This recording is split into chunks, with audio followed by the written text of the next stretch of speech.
नमस्कार श्रोताओं, एक बहुत खूबसूरत, एक बहुत गर्व का क्षण हम सभी के लिए है। आज हमारे स्टूडियो में हमारे समक्ष उपस्थित हैं शगुन कौशल। शगुन कौशल के बारे में अगर मैं कहूँ, उनको डिफ़ाइन करने वाले पंक्तियाँ हैं, उनको डिफ़ाइन करने वाले जो शब्द हैं वो ये हैं कि इन्होंने 2025 के सिविल सर्विसेज एग्ज़ामिनेशन में 145 रैंक हासिल की है और इनका चयन देश की सर्वोच्च जो सेवाएं होती हैं उसमें भी जो सर्वोच्च कैडर हम कह सकते हैं सर्विसेज हैं, इंडियन एडमिनिस्ट्रेटिव सर्विसेज, भारतीय प्रशासनिक सेवा में आप चयनित हुए हैं। शगुन, सबसे पहले बहुत बहुत सारी बधाइयाँ आपको। जी, बहुत बहुत धन्यवाद आपको बुलाने के लिए और आपका बहुत बहुत धन्यवाद। शगुन, हम ना ये नहीं पूछेंगे कि आपको कैसा लग रहा है, बिकॉज हमें अच्छा लग रहा है तो ऑब्वियसली आपको भी अच्छा लग रहा होगा।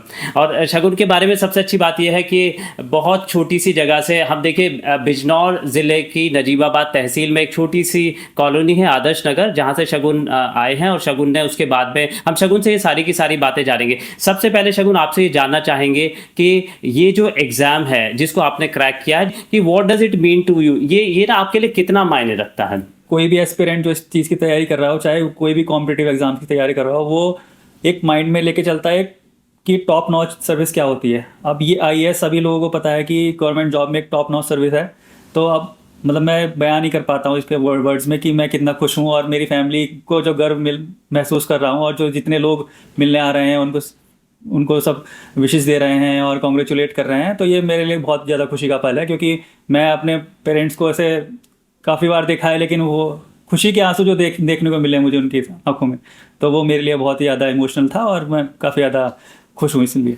बेशक खुशी के आंसू अक्सर हम किताबों में सुनते हैं या फिर मूवीज़ में हम सुनते हैं, लेकिन आपने वो करके दिखाया जिससे आपके पेरेंट्स के खुशी के आंसू निकले। आपकी जो ये सफलता है शगुन, इसके पीछे की कहानी हम अपने जो सुनने वाले हैं और देखने वाले हैं उनको बताना चाहेंगे। तो शगुन, सबसे पहले चलते हैं, फ्लैशबैक में चलते हैं, हम पीछे चलते हैं थोड़ा सा।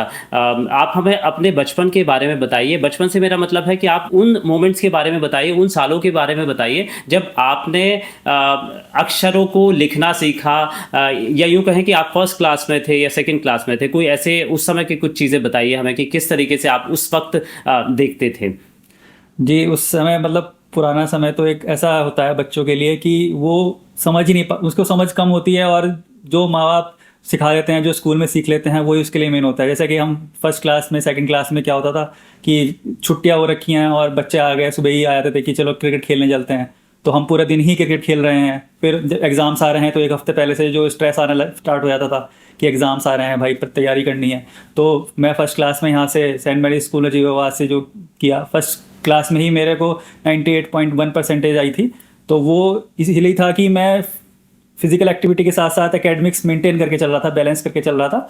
तो वो एक काफ़ी ज़्यादा हेल्पफुल रहती है बच्चों के लिए कि वो सिर्फ पढ़ाई की ही करें कि मम्मी पापा बोलेंगे, और वो हमेशा उनके लिए ही बोलते हैं, लेकिन पढ़ाई के साथ साथ एक फिजिकल एक्टिविटी साथ में रहनी चाहिए कि एक एक्स्ट्रा करिकुलर एक्टिविटी जिसके लिए उनका माइंड भी डाइवर्ट रहे। ये सब चीज़ों के स्ट्रेस ना ले बच्चे, क्योंकि बचपन जो है वो फाउंडेशन एक स्टडी के हिसाब से भी क्लास 5 तक एक ऐसा फाउंडेशन होना इंपॉर्टेंट हो जाता है कि वो आगे चल के मैच्योर खुद बन जाता है उसमें। तो ये काफ़ी ज़्यादा हेल्पफुल रहता है बच्चों के लिए फर्स्ट क्लास से और फिफ्थ क्लास तक। शगुन, हम अभी ना आपसे ये भी बात करेंगे कि आपने कहा कि जो फाउंडेशन बनती है फर्स्ट टू फिफ्थ क्लास, एक फाउंडेशन बनता है। स्पेशली हम ऐसे पेरेंट्स को या ऐसे बच्चों को जो अभी बहुत छोटे हैं, उनके पेरेंट्स, क्योंकि सपने देखे जाते हैं, फिर सपनों के ऊपर काम किया जाता है। लेकिन उससे पहले ना शगुन, हम आपकी थोड़ी सी बैकग्राउंड जानना चाहेंगे। हम आपसे आपके पेरेंट्स के बारे में जानना चाहेंगे। What does your father do? आपके पिताजी क्या करते हैं, आपकी माताजी क्या करती हैं, और उनके अलावा जो आपके स्ट्रेंथ ऑफ कहना चाहिए, जो स्ट्रेंथ के पिलर्स हैं आपके, उनके बारे में हम जानना चाहेंगे। तो पहले अपने माताजी और पिताजी के बारे में हमें थोड़ा बताइए। मेरे फादर अभी बीएसएनएल में टेलीकॉम टेक्नीशियन है और my mother is a housewife अभी वो। लेकिन मेरी मम्मी, और क्योंकि पापा तो ऑफिस में ही रहते थे और मम्मी घर पे रहती हैं और वही सब संभालती हैं, तो जो मेरा फाउंडेशन स्ट्रांग हुआ है वो मेरी मम्मी की वजह से ही हुआ है, क्योंकि वो हमेशा ही रहती थी। वो उन्होंने कभी ऐसे फोर्सफुली नहीं कहा कि पढ़ना है। वो एक बार बोल देती थी कि पढ़ना है तो खुद के लिए पढ़ोगे, बस इतना बोल के चली जाती थी और खुद से ही देखना होता था। तो मम्मी पापा और फिर मेरी अम्मा, अभी दादाजी तो नहीं है लेकिन अम्मा जी मेरे साथ में रहती हैं हमेशा। अभी भी जब मैं यूपीएससी की प्रिपरेशन कर रहा था तो डेली 9 पेपर होते हैं मेंस एग्जाम के, मैं हर एक पेपर से पहले उनको कॉल करता था अम्मा जी, क्योंकि घर पे थी अम्मा। और वो मुझे मतलब आप समझ नहीं सकते हो कि 1-1.5 मिनट तक आशीर्वाद ही देती रहती थी, और वो मेरे एक एनर्जी बूस्टर के लिए हेल्प करता था। इसलिए मैं हर एग्ज़ाम से पहले 9 एग्ज़ाम होते हैं और उससे हर पहले उनसे आशीर्वाद लेके जाता था। मेरे बड़े भाई जो हैं वो गवर्नमेंट ITI में प्रिंसिपल हैं मुरादाबाद में। वो उनका बचपन से जो सेक्रीफाइस हमने देखा है, वो खुद को मतलब अपनी चीज़ें छोड़ के और हमें सब कुछ दिया है। इवन जब मैं 12th पास किया, मुझे कोटा जाना था प्रिपरेशन के लिए, तो उन्होंने ही पता नहीं, मुझे पता भी नहीं चला कि कहाँ से वो पैसा आया, क्योंकि कोचिंग जो JEE की कोचिंग होती है वो काफ़ी हैवी होती है और मेरे फादर की इतनी ज़्यादा सैलरी नहीं थी तब, तो मुझे पता भी नहीं लगा कि वो पैसा कहाँ से आया। लेकिन उन्होंने मुझे कोचिंग के लिए भेजा।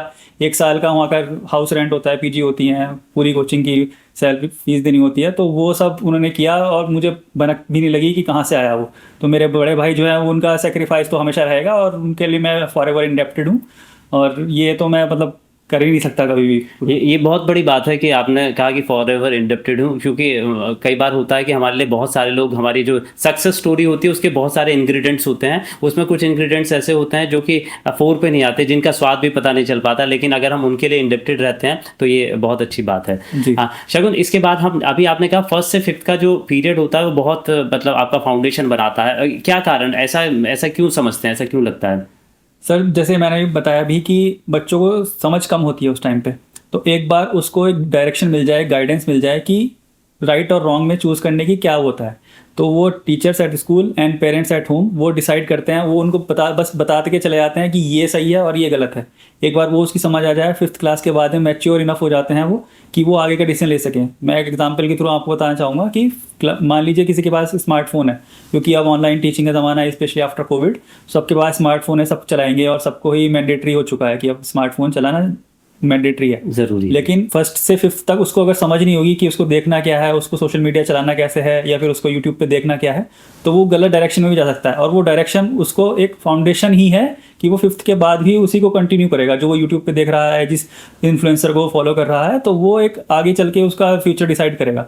तो जो 1st से 5th तक जो स्कूल में करिकुलम हो रहा है, जो पेरेंट्स को सिखा रहे हैं, जो वो सोशल मीडिया पे फॉलो कर रहा है, वो सबसे ज़्यादा इंपॉर्टेंट हो जाता है, क्योंकि वहाँ की उसकी कॉग्निटिव एबिलिटी डेवलप होती है, उसका इनोवेटिव थिंकिंग डेवलप होती है, तो वो 1st से 5th तक बहुत ज़्यादा इंपॉर्टेंट होता है। ऐसा भी कह सकते हैं कि टेस्ट डेवलप होते हैं, उनके इंटरेस्ट, हॉबीज डेवलप होती हैं उस एज में, अगर उन्हें अच्छे तरीके से कोच किया जाता है। अच्छा, आपने 5th के बाद में आपकी जो 10th और 12th दोनों ही सेंट मेरीज से, यानी कि ICSE बोर्ड जो है उससे हुई। जी। अमूमन शगुन ये देखने में आता है कि जो CBSE का पैटर्न है उसमें ये कहा जाता है कि that is more conducive to जो आपका competitive examination, whether it is NEET या फिर JEE, लेकिन आपने 10th और 12th दोनों ही ICSE से किए, तो उसके पीछे का कारण क्या आप बताना चाहेंगे? सर मेरे दोनों बड़े भाई बहन जो है, अभी बहन के बारे में बताऊंगा मैं आपको कि बहन अभी मतलब मेडिकल ऑफिसर है अमरोहा में, वो भी काफ़ी ज़्यादा इंपॉर्टेंट रहा है उनका रोल मेरी लाइफ में जी। और ये जो ICSE बोर्ड है, वो इसका सिलेबस एक तो इतना वास्ट है, इतना एडवांस्ड है कि हमें मान लीजिए अभी जो कॉम्पिटिटिव एग्जाम की तैयारी कर रहे हैं, हमने माना कि CBSE बोर्ड वो NCERT जो होती हैं वो एक बेसिक फाउंडेशन होती हैं, तो बेसिक फाउंडेशन के लिए NCERT इनफ होती हैं, लेकिन अगर आप स्टैंडर्ड बुक्स की बात करें तो उसका सिलेबस जो अलाइन होता है वो ICSE बोर्ड से ज़्यादा अलाइन होता है, कि वो इतने एडवांस्ड हैं। आप देखेंगे कि उसके जो टॉपिक्स हैं, उसके सिलेबस जो है, उसकी जो डेप्थ है ICSE बोर्ड वाले सिलेबस की, तो वो काफ़ी ज़्यादा मैच करती है स्टैंडर्ड बुक से। तो इसलिए आई थिंक कि हर कोई बोर्ड ऐसे डिसाइडिंग फैक्टर नहीं है, लेकिन CBSE बोर्ड जो है वो much align toward the basics की फाउंडेशन एक बार स्ट्रांग हो जाए, और ICSE बोर्ड उसके ऊपर बिल्ड करता है। तो दोनों सप्लीमेंट्री है, कोई ऐसे नहीं है कि मतलब एक के ऊपर दूसरा है, लेकिन both are supplementary to each other. जैसे अभी 11th 12th में ICSE के लिए आपने बताया कि जो एडवांस, थोड़ा सा जब एडवांस लेवल पे करते हैं तो जो कोर्स करिकुलम है वो वहाँ पे हेल्प करता है आपकी। तो अभी अब चूंकि आपने हम अभी वैसे अपने सुनने वाले और देखने वालों को बता देते हैं कि आपने 12th के बाद में IIT दिल्ली से आपने BTech किया, तो वो जो JEE का एग्ज़ाम आपने क्रैक किया, तो उसमें आपकी इस ICSE बोर्ड, बिकॉज मैं इस चीज़ को आपके माध्यम से इसलिए बताना चाहता हूँ, इसलिए कहलवाना चाहता हूँ शगुन, क्योंकि बहुत सारे पेरेंट्स के मन में ये एक तरीके का कहना चाहिए डाउट रहता है, सस्पिशियस रहता है कि भाई 10th के बाद ना it's time to shift your words from ICSE to CBSE, जबकि आपका जो एक ऐसा एक्सपीरियंस है, आपका एक ऐसा उदाहरण है हमारे सामने कि शायद ऐसा नहीं है। तो आपने जब 11th 12th में आप पढ़ाई कर रहे थे, फिर उसके बाद आप जब JEE देते हैं, तो किस तरीके से आपने अलाइन किया अपनी स्टडीज़ को? जी, जेई के टाइम पर भी स्टार्टिंग जो बेसिक्स होते हैं उसमें भी हमारे जो टीचर्स थे वो एनसीईआरटी ही करने के लिए बोलते थे, जो कि सीबीएसई का सिलेबस है, क्योंकि वो एक बेसिक होता है कि उसके लिए आपको क्लैरिटी जो है वो बेसिक्स ही क्लियर करेंगे, आप एकदम से एडवांस नहीं जा सकते हैं। लेकिन जो हमारा जो आगे के टेक्स्ट बुक्स जो स्टैंडर्ड सोर्सेज थे वो अलाइन करते थे हमारे आईसीएसई सिलेबस से, क्योंकि वो उसमें आप देखेंगे भी काफ़ी मोटी बुक होती है जो एज़ कम्पेयर टू सीबीएसई की मैथ्स बुक। जी। लेकिन वो मेरे टाइम पे था, अभी का तो आई हैव नो आइडिया। लेकिन आईसीएसई सिलेबस ने काफ़ी ज़्यादा हेल्प की कि फाउंडेशन बिल्ड हो जाए, अच्छे से बिल्ड हो जाए जेई के टाइम पे, क्योंकि जेई के क्वेश्चंस एडवांस के लिए स्पेशली बहुत ज़्यादा एडवांस होते हैं। वो भी आईसीएसई तो नहीं कवर करता वो, लेकिन हाँ कि आईसीएसई ने मुझे एक बेसिक दे दिया था कि मैं अब इसके ऊपर बिल्ड ऑन कर सकता हूँ, और मुझे कम डिफिकल्ट लगा कि जेई प्रिपरेशन के टाइम पे। जी। अच्छा, 10th और 12th की हम बात करें, आप शायद 12th के डिस्ट्रिक्ट टॉपर रहे हैं आईसीएसई अपने बोर्ड के सेंट मैरी स्कूल से आपने 12th की। उसके बाद में आप 1st to 12th का आपका एक फेज था जिसमें आपने most likely you would have decided कि मुझे लाइफ में क्या करना है। आपने इंजीनियरिंग का फील्ड चूज़ किया, आपने बताया कि आपके ब्रदर का इन्फ्लुएंस रहा है। तो थोड़ा सा ये जो आज जिस एग्ज़ाम को आपने क्रैक किया है, जहाँ पर आज आप हैं, तो इसका जो अंकुरण जो हुआ, जो अंकुर जो फूटा, उसके बारे में थोड़ा सा हमें बताइए। किस तरीके से आपके जहन में आया? जी सर, बचपन से ही मैं लोगों को देखता था अपने आसपास में कि कंप्लेन करते हैं लोग कि हमारे आसपास की सड़क ठीक नहीं है, हमारे यहाँ पे बिजली नहीं आ रही है, हमारे डिस्ट्रिक्ट में ये कमी है, हमारे डिस्ट्रिक्ट में वो कमी है। तो मेरे मन में यही रहता था हमेशा कि ये सब मतलब पूरे डिस्ट्रिक्ट देखता कौन है, कि कौन संभालता है ये बेसिक नीड्स ऑफ पीपल की, बेसिक नीड्स जो नेसेसिटीज़ हैं वो लोगों तक पहुँचनी चाहिए, वो एक देखता अथॉरिटी किसके पास है ये सबकी। तो मेरा यही था कि मुझे कंप्लेन नहीं करनी है, मुझे एक प्रॉब्लम सॉल्वर बनना है, एक एक्शन ओरिएंटेड पर्सन बन के चलना है। और ये मैं अपने फादर से भी बोलता था बचपन से ही कि मुझे एक गवर्नमेंट सर्विस में ही जाना है, जिससे कि मैं ये सब जो है प्रॉब्लम सॉल्व कर सकूं। तो मेरे बड़े भाई ने मुझे काफ़ी गाइड किया इसके लिए कि गवर्नमेंट सर्विस में ये जो यूपीएससी है इसके थ्रू आईएएस की सिलेक्शन होता है। तो आफ्टर 12th में मेरा मन बन गया था कि मुझे यूपीएससी ही क्रैक करना है। उसके लिए बेसिक रिक्वायरमेंट होती है ग्रेजुएशन के लिए। अब मैं सिंस पीसीएम बैकग्राउंड से हूँ और इंजीनियरिंग इसमें सूटेबल होता है, और उसमें जो बेस्ट कॉलेज होते हैं वो आईआईटीज़ होते हैं। तो ग्रेजुएशन के लिए फिर मैं 1 साल के लिए कोटा गया कि जिससे कि मेरा फाउंडेशन और मेरे पास एक स्ट्रॉन्ग फाउंडेशन रहे। फिर मैंने आईआईटी दिल्ली से सिविल इंजीनियरिंग की, और लेकिन मेरा मन यूपीएससी की तरफ ही था, इसलिए मैं कोई प्राइवेट प्लेसमेंट में भी नहीं बैठा प्राइवेट जॉब्स के लिए, और मैंने पढ़ाई स्टार्ट कर दी थी ग्रेजुएशन के टाइम से ही यूपीएससी के लिए। जी, अभी आपने कहा सिविल इंजीनियरिंग आपने की। सिविल इंजीनियरिंग भी आज के परिप्रेक्ष्य में थोड़ा सा ऑड है शगुन। अगर हम देखते हैं तो generally specially after the advent of artificial intelligence ना, people are looking more towards computer science and IT. तो आपके जहन में सिविल इंजीनियरिंग का कैसे, मतलब why did you decide on this? Sir, एक तो जेई के जो मेरी रैंक थी उसके हिसाब से मुझे आईआईटी दिल्ली में ये सिविल इंजीनियरिंग मिल रहा था, और ऊपर से इसमें भी मुझे मेरे फादर ने बताया कि इसमें अगर आपको यूपीएससी में मान लीजिए अगर सिलेक्शन नहीं हुआ तो सिविल इंजीनियरिंग एक ऐसी जॉब है जो गवर्नमेंट ओरिएंटेड जॉब है, कि आपको बिल्डिंग्स बनाने का, जो ब्रिजेज हैं, जो स्कूल फाउंडेशन है, इंफ्रास्ट्रक्चर है, वो सब पीपल कनेक्टेड है, सोशल ओरिएंटेड है। तो उसमें आपको गवर्नमेंट जॉब में काफ़ी हेल्पफुल मिलेगा। और फिर सेकंड मेरा था कि दिल्ली, मुझे आईआईटी दिल्ली ही चूज़ करना था। तो आईआईटी दिल्ली में एक ऐसा एक्सपोजर मिल जाता है जो आई डोंट थिंक कि अदर आईआईटीज़ में भी मिलता है, क्योंकि फ्लेक्सिबिलिटी काफ़ी ज़्यादा होती है करिकुलम में। इवन हमारे जो पॉलिटिशियंस हैं, हमारे जो एडमिनिस्ट्रेटर्स हैं, सब वहीं दिल्ली में होते हैं। हमारे कॉलेज में काफ़ी ज़्यादा प्राइम मिनिस्टर और प्रेसिडेंट्स के विजिट्स होते रहते थे, उनको उनसे एक्सपोजर मिलता रहता था। हमारे कॉलेज से खुद से एंटरप्रेन्योर्स हैं, फ्लिपकार्ट के फाउंडर्स, जोमेटो के फाउंडर्स, सब हमारे आईआईटी दिल्ली से हैं। तो वो उनका गाइडेंस मिलना बहुत ज़्यादा ज़रूरी होता है, क्योंकि स्कूल ने तो फाउंडेशन बिल्ड कर दिए, लेकिन एक्सपोजर मिलना कि आपको चूज़ करना है कि आपको फ्यूचर में क्या करना है। क्योंकि 12th के बाद तो आप नहीं कर सकते एक बार डिसाइड कि कौन सी ब्रांच चाहिए या फिर किस जॉब में आना है, लेकिन आपने एक बार ग्रेजुएशन के फील्ड में आपके माइंड बिल्कुल खुल जाता है उसमें, तो वो काफ़ी ज़्यादा हेल्पफुल था। जी, फिर वहाँ जो एक्सपोजर मिला वो कहीं ना कहीं मायने रखता है। शगुन, अगर हम बात करें कि यूपीएससी एग्ज़ाम की, सिविल सर्विसेज एग्जामिनेशन की, आपने आपका 12th हुआ 2016 में। 2016 में आपका 12th हुआ और 21 में आपने बीटेक कंप्लीट कर दिया। तो उस बीच में, चूँकि अब ये जो बात हम करने वाले हैं स्पेशली इंपॉर्टेंट है उन लोगों के लिए, उन एस्पिरेंट्स के लिए जो यूपीएससी की तैयारी कर रहे हैं या तैयारी करने वाले हैं। तो आपने when was the first time when you, जिसे कहा जाता है ना, डेडिकेटेडली आपने चूंकि आपके जहन में तो ये हमेशा से रहा कि मुझे जाना है, लेकिन वो कौन सा ऐसा समय था जिस समय आपने डिसाइड किया okay this is the time, अब मैं यहाँ से एक्सक्लूसिवली ना भी कहें, या हमारे जो सुनने वाले देखने वाले उनको आप ऐसा बताएं कि भाई इस तरीके से फेज्ड मैनर में आपने यूपीएससी के लिए पढ़ना शुरू किया, वो प्लीज जरा सा बताइए। सर इसके लिए पहले तो मैं मतलब यही बोलूँगा कि बिना रोज़ी पिक्चर देते हुए कि ग्रेजुएशन में आपकी सीजीपीए बहुत ज़्यादा मैटर करती है, क्योंकि selection in the and 180 IAS he choose होंगे और 1000 ही टोटल सिलेक्शन होते हैं यूपीएससी में। तो भगवान करे सबका सिलेक्शन हो, लेकिन ये पॉसिबल नहीं है। तो हमेशा एक प्लान बी होना चाहिए, और प्लान बी कहाँ से आएगा? आपके ग्रेजुएशन के मार्क्स से। वही आपका फ्यूचर डिसाइड करने वाला है। तो फर्स्ट 3 ईयर जो, अगर 4 साल का बीटेक होता है तो फर्स्ट 3 साल जो हैं वो अपनी सीजी मेंटेन करने में ही दिया मैंने। मैं फर्स्ट ईयर से एनसीईआरटीज़ और न्यूज़पेपर डेली पढ़ता रहता था कि हमारे सराउंडिंग्स में क्या चल रही हैं, ये क्यों होता है। जैसे फॉर एग्जांपल एक सिंपल सा एग्जांपल लें कि हम माउंटेन चढ़ रहे हैं, तो ऊपर चढ़ते हुए हमारी सांसें थोड़ी सी हैवी होने लगती है, तो वो क्यों हो रही है? इंसान को पता होना चाहिए। प्रेशर कुकर है, उसमें प्रेशर कहाँ से बनता है, कि उसका लिड का क्या वर्क है, फ्लेम का क्या वर्क है। ये यूपीएससी के क्वेश्चन आ चुके हैं प्रीवियस ईयर, लेकिन ये डेली लाइफ से ही कनेक्टेड है। तो ये सब पहले 3 साल में हमें पता होनी चाहिए कि हमारे अराउंड जो सराउंडिंग जो है, एनवायरनमेंट जो है वो कैसे वर्क करता है। न्यूज़पेपर में जो इंटरनेशनल नेशनल इवेंट्स है वो कैसे वर्क कर रहे हैं। तो इन सब पे मेरा ज़्यादा फोकस रहा फर्स्ट 3 साल, और मैं एनसीईआरटीज़ पढ़ता रहा, न्यूज़पेपर पढ़ता रहा। फिर 4th ईयर से मैंने स्टैंडर्ड बुक्स उठाई, क्योंकि मैंने फर्स्ट 3 साल में सीजी मेंटेन कर ली थी 7.5 अराउंड, तो वो काफ़ी ज़्यादा एवरेज से ऊपर है आईटीज़ के लिए। तो उससे सिलेक्शन, प्राइवेट प्लेसमेंट जाना है तो उसमें हो जाते हैं सिलेक्शन। तो फिर 4th ईयर में मेरे पास बर्डन कम था, क्योंकि मैं 3 साल में कवर कर चुके थे सारे क्रेडिट्स। 4th ईयर में मेरे पास बीटेक प्रोजेक्ट था और मेरे पास ये यूपीएससी की प्रिपरेशन थी। तो मैंने स्टैंडर्ड बुक्स उठाई, अपना ऑप्शनल चूज़ किया, ऑप्शनल के लिए प्रिपरेशन स्टार्ट कर दी। तो 4th ईयर से मैंने प्रॉपर फुल फ्लेजेड स्टार्ट कर दी थी प्रिपरेशन।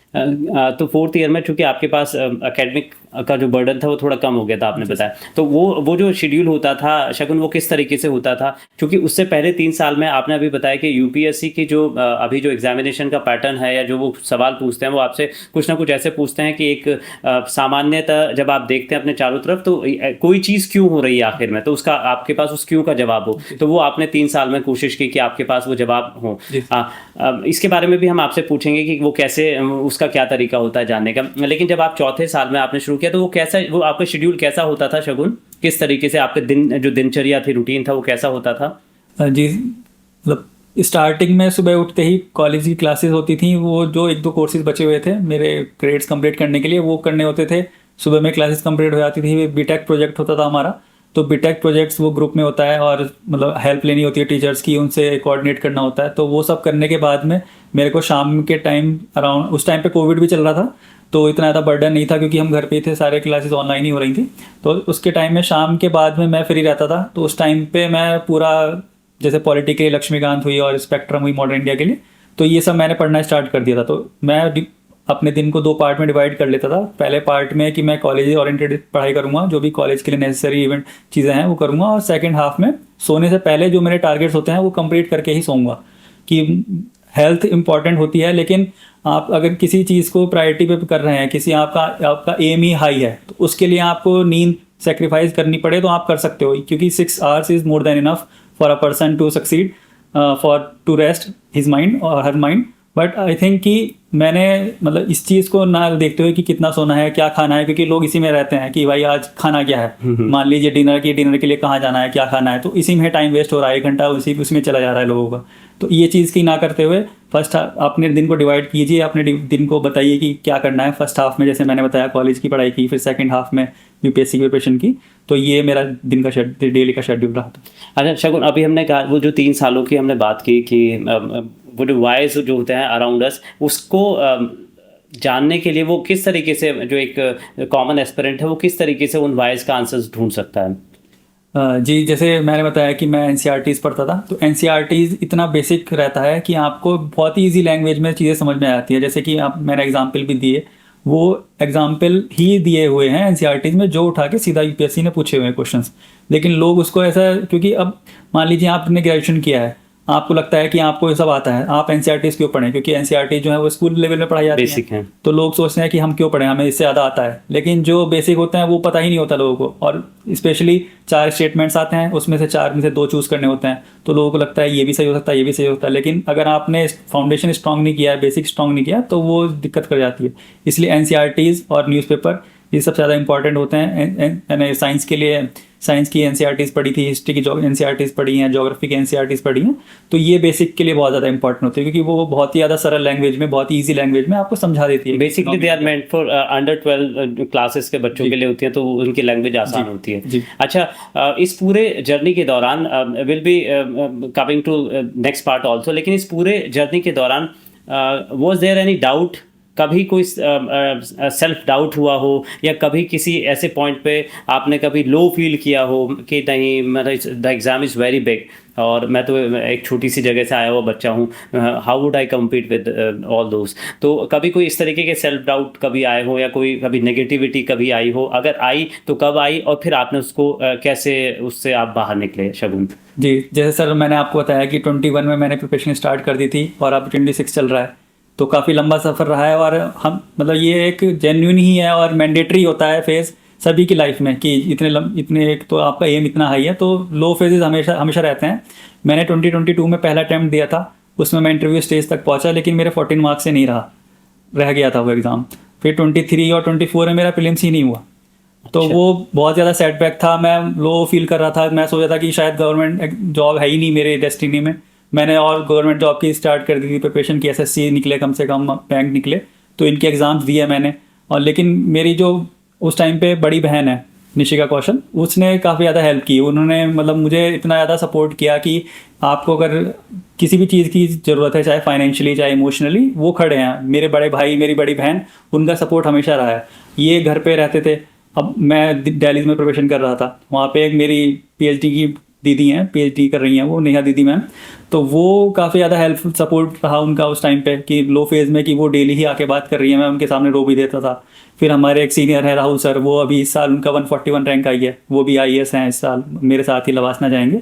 वो उन्होंने भी काफ़ी मतलब वो तो हमेशा है, अभी तक गाइड और सपोर्टर रहे मेरे। वो उनका कल भी कॉल आया था कि भाई हमेशा ऐसे ही रहना साथ में, कि हम बड़े भाई हैं, बड़े भाई के ही रहेंगे।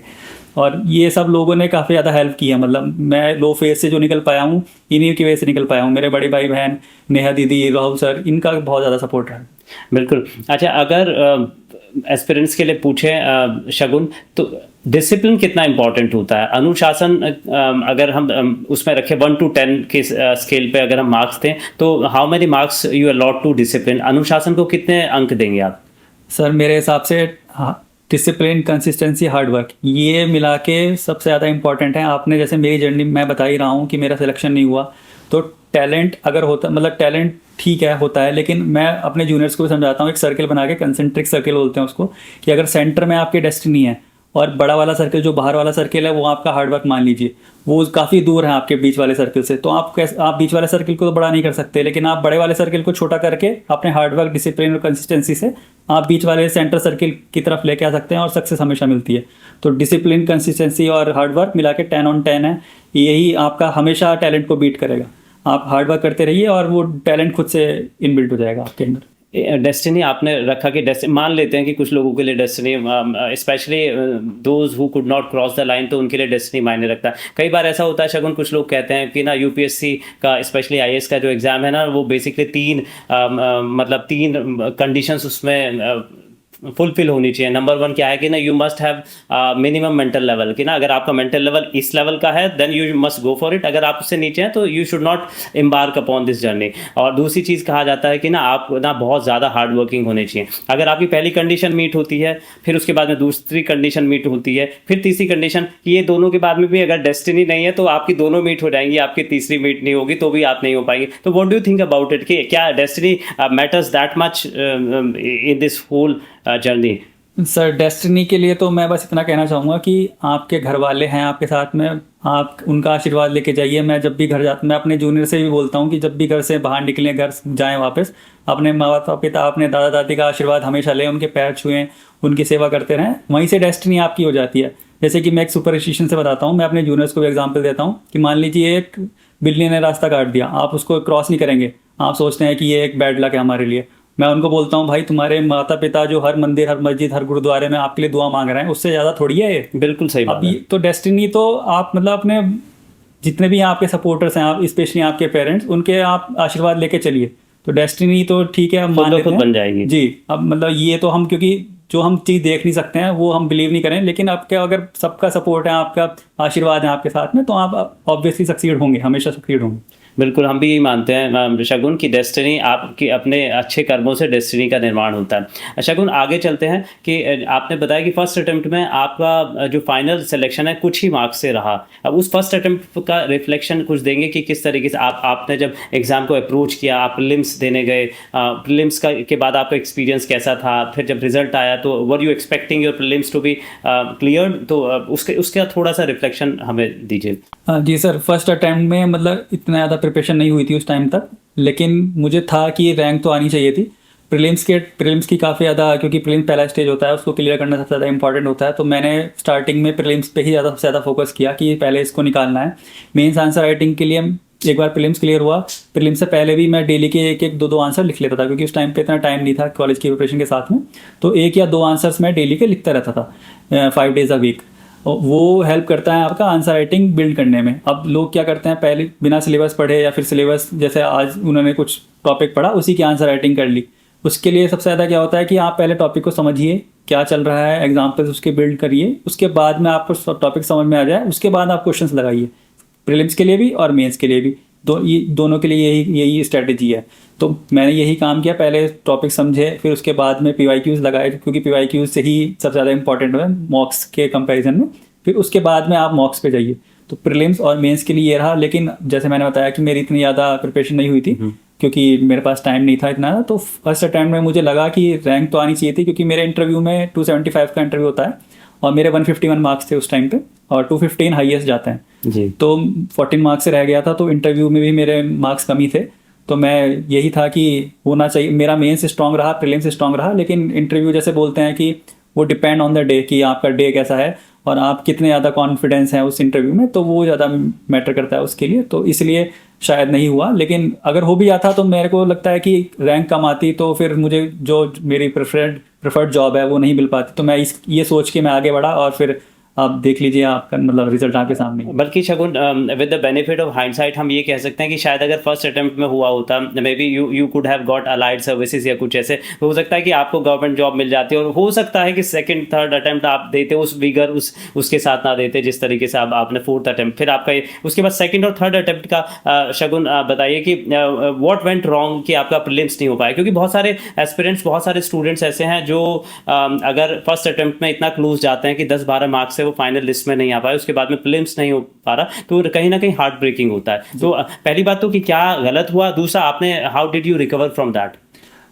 सर इसमें मैं बिल्कुल सच बताऊंगा। देखिए 22 में पहला अटैम्प्ट था, 23 में सिंस मैं IIT बैकग्राउंड से हूँ, इसमें एक प्रीलिम्स में पेपर होता है CSET का, उसमें मैथ्स, रीजनिंग ये सब आता है। अब सिंस मैं IIT बैकग्राउंड से हूँ, मैं उसमें कॉम्प्रहेंशन अटैम्प्ट ही नहीं करता था, मैं सिर्फ मैथ्स के क्वेश्चन करके आता था और उसी से मेरा क्लियर हो जाता था CSET, जो फर्स्ट अटैम्प्ट में क्लियर हुआ। अब मैं इतना ज़्यादा ओवर कॉन्फिडेंट था कि मैं मैथ्स से निकाल लूँगा। उस 23 ईयर में जो एस्पिरेंट तैयारी कर रहे हैं उनको पता ही होगा, टफेस्ट पेपर था CSET का। और सिंस मैं सिर्फ मैथ्स के क्वेश्चन करता था, मेरे क्वेश्चन ही अटैम्प्ट नहीं हो पाए उसमें। मैंने कॉम्प्रहेंशन देखे ही नहीं, कॉम्प्रहेंशन जिन्होंने लोगों ने किया उनका सिलेक्शन हुआ है, मैं कॉम्प्रहेंशन देखा ही नहीं, मैं मैथ्स पे डिपेंडेंट रहा। उस साल मेरा CSET की वजह से इसलिए रह गया, CSET क्लियर नहीं हुआ था मेरे 23 में। 24 में सेम। अब 23 का पेपर GS का भी टफेस्ट पेपर था, CSET का भी टफेस्ट पेपर था, लेकिन मेरा GS में कट ऑफ से 10 to 12 मार्क्स ज़्यादा थे GS के पेपर में। तो 24 में मेरा ये था कि मुझे CSET पे वर्क करना है, और GS तो मेरी ऑलरेडी स्ट्रांग है। अब मैं ओवर कॉन्फिडेंट हो गया GS के लिए। अच्छा, उधर जी, तो मैं GS को इतना टाइम नहीं दिया, मैंने CSET को टाइम दिया। अब 2024 में मेरे CSET में 145 प्लस मार्क्स थे, 200 में से 66 चाहिए होते हैं, मेरे 145 प्लस थे, लेकिन GS में मेरे अगेन 5 to 6 मार्क्स से मेरा रह गया, क्योंकि मैं ओवर कॉन्फिडेंट हो गया था। अब तो ये काफ़ी ज़्यादा मैटर करती है कि आप अगर एग्जाम को लाइटली लोगे तो एग्जाम आपको लाइटली ले लेगा। बिल्कुल सही तो ये काफ़ी ज़्यादा मेरे लिए हेल्पफुल रहा इस अटैम्प्ट में। 25 अटैम्प्ट में मैं मतलब आपको बता नहीं सकता हूँ कि अब जितना मैंने फर्स्ट अटैम्प्ट में दिया था उससे काफ़ी ज़्यादा दे दिया, कि मान लीजिए मैंने 100% तैयारी की है तो मैं सिर्फ 50% निकाल के आया था अपने 2022 अटैम्प्ट में। लेकिन इस अटैम्प्ट में मैंने अराउंड 70 डेज में मैंने 900 क्वेश्चंस लिखे हैं, मैंने कम से कम 1400-1500 पेजेस ऐसे भरे हैं डेली के, मतलब एक हफ्ते के 2,000-3,000 पेजेस मेरे टोटल फिल हुए हैं। इतने ज़्यादा, मतलब आप उस टाइम मेरे हाथ देखते तो मतलब हड्डियाँ फ्री ऑफ राइटिंग हमेशा, मतलब लिख ही रहे हैं जी, काफ़ी ज़्यादा, मतलब इतनी ज़्यादा इस साल काफ़ी ज़्यादा मेहनत की थी, क्योंकि अब काफ़ी टाइम भी हो गया था और मतलब प्रिपरेशन से फ्रस्ट्रेशन जो होती है, तो फ्रस्ट्रेशन मैंने इसी में निकाली कि भाई इस साल निकालना है तो निकालना है। और काफ़ी ज़्यादा मेहनत लगी है इस साल तो, और माता पिता हमेशा सपोर्ट में रहे थे कि हाँ भाई यही निकालना है और हम पीछे खड़े हैं हमेशा, आपको जितना करना है करते रहिए।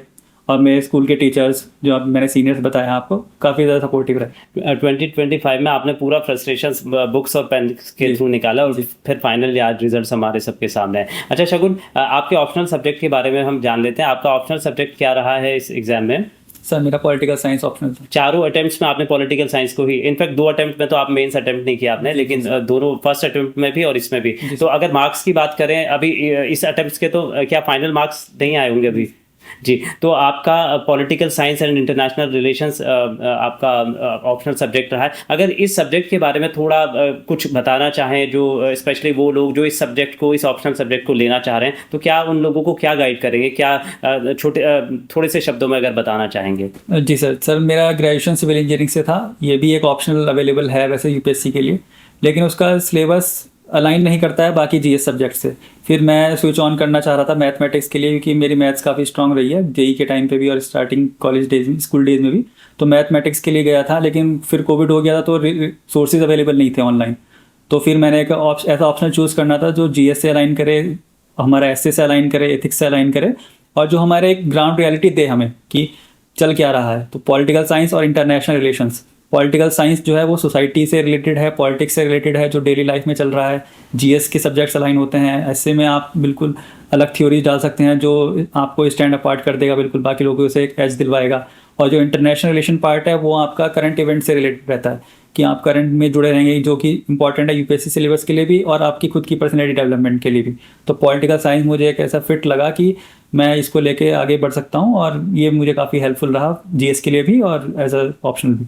मेनली अगर पॉलिटिकल साइंस के जो स्टूडेंट्स हैं, जो एस्पिरेंट्स हैं, उन लोगों को सबसे ज़्यादा किस चीज़ पे ध्यान देना चाहिए?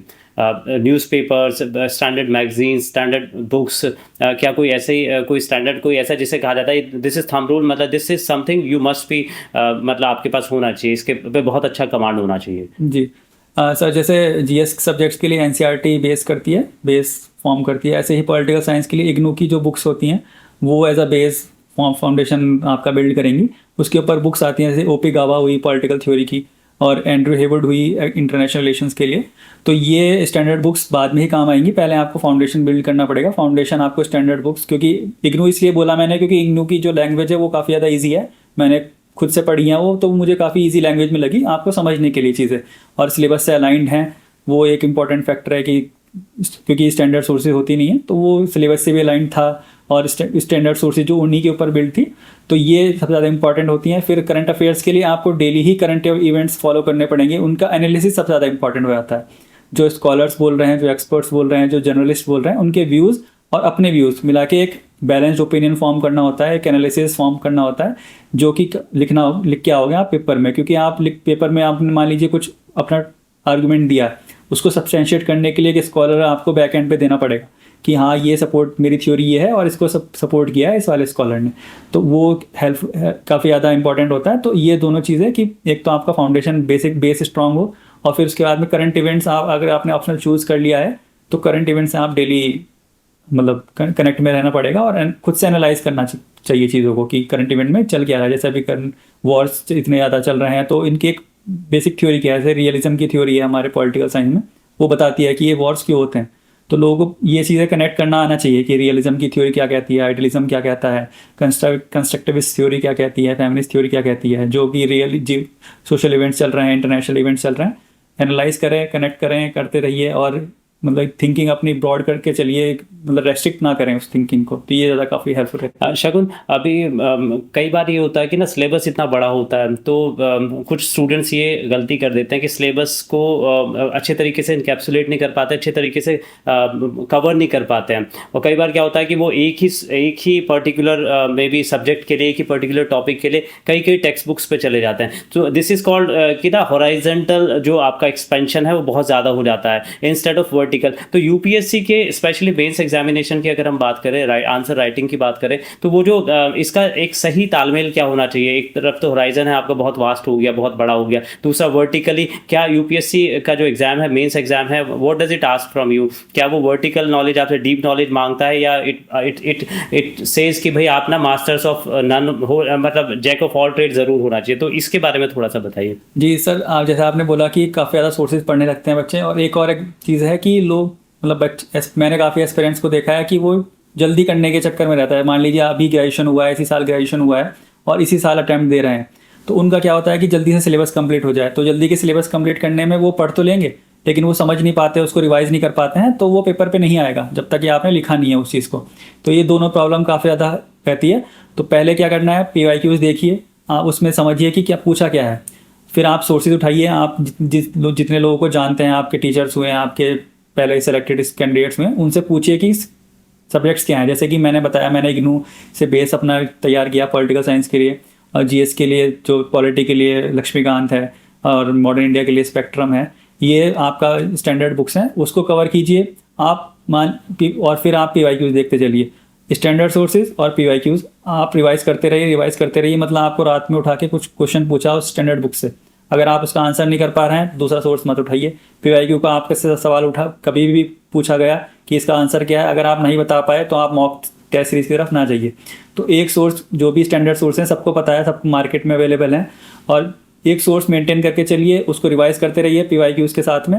और उसमें से अगर कोई भी क्वेश्चन आया आपका गलत नहीं होना चाहिए, तभी आप दूसरे सोर्स की तरफ जाइए। सोर्सेज अभी करंट जो चल रहा है टेलीग्राम पे और गूगल, मतलब ऑनलाइन प्लेटफॉर्म्स पे भी बहुत ज़्यादा सोर्सेज अवेलेबल है। लोग इसी में रहते हैं कि ये प्रॉब्लम ऑफ प्लेंटी। हाँ, प्रॉब्लम ऑफ प्लेंटी का पैराडॉक्स आ जाता है कि ये भी पढ़ लेना है, ये भी पढ़ लेना है। तो वो मतलब मेरे जूनियर्स भी सफ़र करते हैं इस चीज़ से।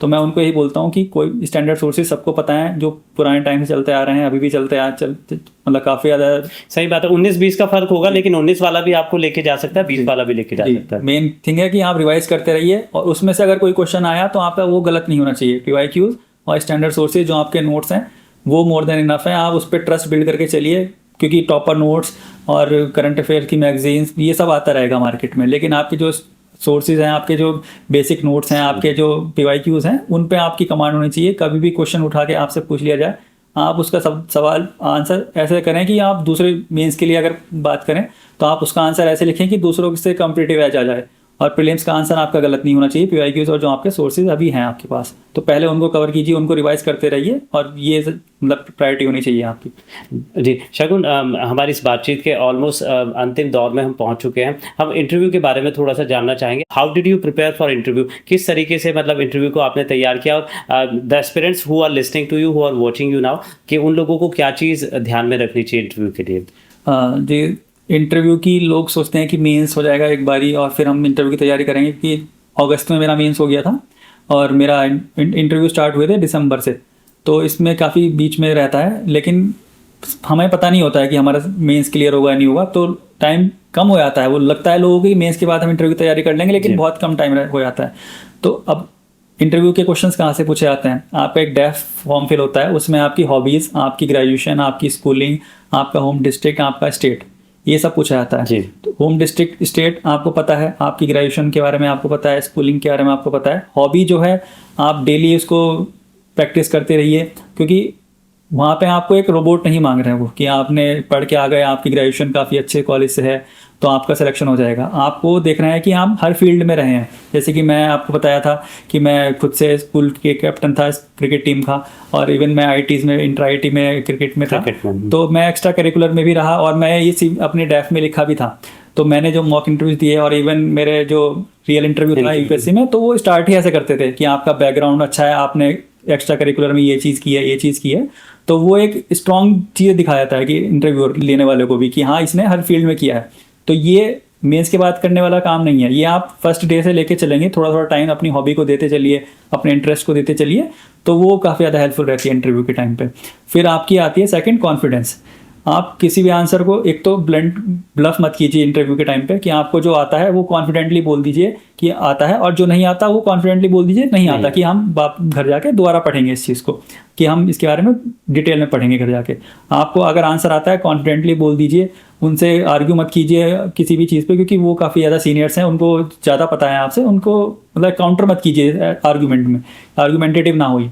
फिर आता है आपकी कम्युनिकेशन स्किल्स। अब ये कम्युनिकेशन स्किल 1-2 दिन में सीखी नहीं आती है, ये आप लोग अपने फ्रेंड से बात कीजिए, स्पेशली यूपीएससी पर्सन से, क्योंकि आप चाय पीने जाएंगे, वहाँ पे लोग मिलेंगे, उनसे जो डेली की बात होती है वो बात अलग होती है as compare to what UPSC demands, है ना। तो यूपीएससी की तैयारी कर रहे हैं, आपके जो सेलेक्टेड सीनियर्स हैं उनसे बात कीजिए, उनसे एक हेल्दी डिस्कशन कीजिए on the topics, on the current events, even the international and the national affairs.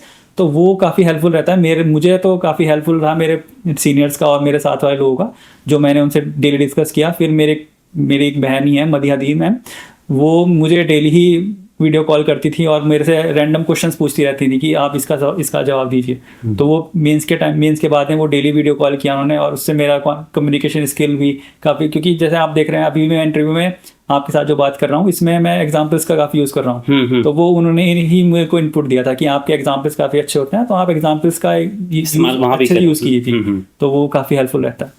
जी, तो ओवरऑल इंटरव्यू क्या है कि आपकी पर्सनैलिटी का टेस्ट है, क्योंकि आपके जो नॉलेज है वो ऑलरेडी प्रीलिम्स और मेंस में टेस्ट हो चुकी होती है। शगुन, बहुत सारी बातचीत आपसे की हमने, और ये उम्मीद करते हैं कि हमारे जो एस्पिरेंट्स हैं, स्पेशली जो हमारे इस क्षेत्र के लोग हैं, आकाशवाणी नजीबाबाद को सुनने वाले लोग हैं, उन्होंने बहुत कुछ आपसे सीखा होगा और बहुत कुछ समझा भी होगा।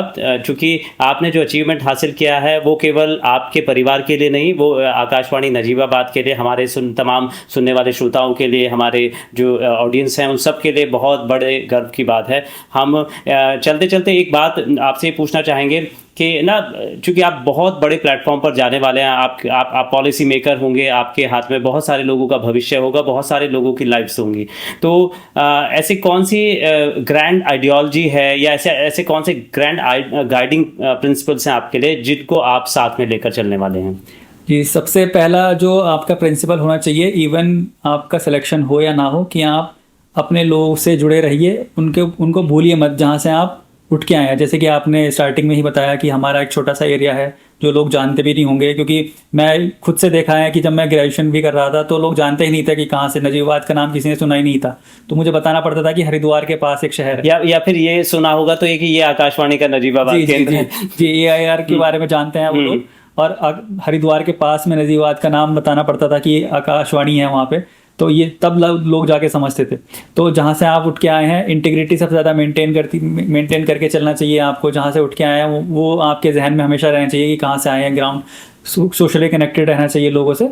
तो ये ऑनेस्ट रहना चाहिए अपने वर्क में कभी भी ऐसे, क्योंकि रेस्पेक्ट कमाना सबसे ज़्यादा इंपॉर्टेंट होता है लाइफ में। क्योंकि जैसे मैं आपको बताया कि मैं खुद एक IT बैकग्राउंड से हूँ, तो मैं प्राइवेट जॉब में आके पैसा तो कमा ही सकते हैं, लेकिन जो रेस्पेक्ट और जो ये अथॉरिटी आपको मिली है, मतलब मुझे मेरे जैसे सिलेक्टेड एस्पिरेंट्स को मिली है, तो वो काफ़ी ज़्यादा एक रिस्पॉन्सिबिलिटी भी है, और आपको मतलब एक कहते हैं ना कि giving back to the society, तो ये आप इस सर्विस में आके दे सकते हैं, लिटरली दे सकते हैं। मतलब अब वो आपके ऊपर डिपेंड करता है कि हम उसको किस डायरेक्शन में लेके आए। जैसे बोलते हैं कि great powers comes with great responsibility, तो वही सबसे ज़्यादा इंपॉर्टेंट होता है। तो इस रिस्पॉन्सिबिलिटी को मेंटेन करके चलिए। कभी भी एक जो वल्नरेबल सेक्शन है, जैसे कि वुमेन हुई, हमारी ओल्ड एज हुई, उनको कभी भी ऐसा महसूस नहीं होने दीजिए कि आप कुछ बड़े हैं। आप बड़े होंगे, अपने घर पे बड़े होंगे, लेकिन उनके लिए आप उनके बेटे के समान है। तो उनकी जब अगर कुछ मांगने आया आपको, तो एक उम्मीद लेके आता है, तो उनसे हमेशा अच्छे से बात करें, रेस्पेक्टफुली बात करें, उनकी प्रॉब्लम सुने और सॉल्यूशन ओरिएंटेड रहे हमेशा। तो यही मैं कहना चाहूँगा। बिल्कुल शगुन, आपने वल्नरेबल सेक्शन की बात की। हमारी सोसाइटी में बहुत सारे ऐसे सेक्शंस हैं जो आज भी वल्नरेबल हैं। होपफुली कि आप उन सेक्शंस को ध्यान में रखते हुए अपने इस जो एक प्रोमिसिंग करियर है, जो आपको ईश्वर ने, आपकी मेहनत ने, आपके परिवार ने आपको दिया है, आप उसके साथ जस्टिस करेंगे। इसी उम्मीद के साथ कि पुनः आपसे फिर भेंट होगी। आपको बहुत सारी शुभकामनाएं देते हैं। आप हमारे साथ हमारे स्टूडियो में आए, आपका बहुत बहुत शुक्रिया। जी, धन्यवाद। जय हिंद, जय भारत।